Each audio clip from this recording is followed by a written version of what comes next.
انهيار وجنون عمرو أديب، فوز الأهلي على سموحة، وكمان فوز الزمالك على المقاولون العرب، ويسخر من مرتضى. قبل ما ندخل في تفاصيل الخبر، لو انت أهلاوي أصيل اضغط لايك واشترك في القناة لنرى كم عدد محبي النادي الأهلي. بعد فوز الأهلي على سموحة، فقد خرج على الخط فورا عمرو أديب وقال: محدش قادر يوقف الأهلي في الدوري المصري، وباللي شفته النهاردة ده محدش هيقدر ياخد حتى نقطة من الأهلي. والله يا جماعة، الأهلي بقى فريق مرعب جدا. ربنا يكون في عون كل فرق الدوري لما تواجه الأهلي. ومارسيل كولر ده اللي جاي يبوظ الدوري بفكره العالي، وهياخد الدوري كل سنة من الدور الأول.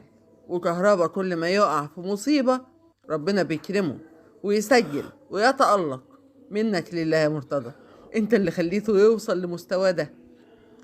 ومدرب الزمالك الجديد ده شكله كويس، وهيعمل حاجة مع الزمالك، وهيوصل للمراكز المؤهلة لدور الأبطال إفريقيا.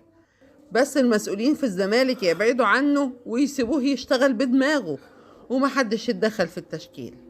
هو ده كان رد فعل وتعليق عمرو أديب على مباراة الأهلي وسموحة ومباراة الزمالك والمقاولون العرب. ختاما، لا تنسى ذكر الله والصلاة والسلام على رسول الله، وما تنساش تشترك في القناة علشان يوصلك منا كل جديد.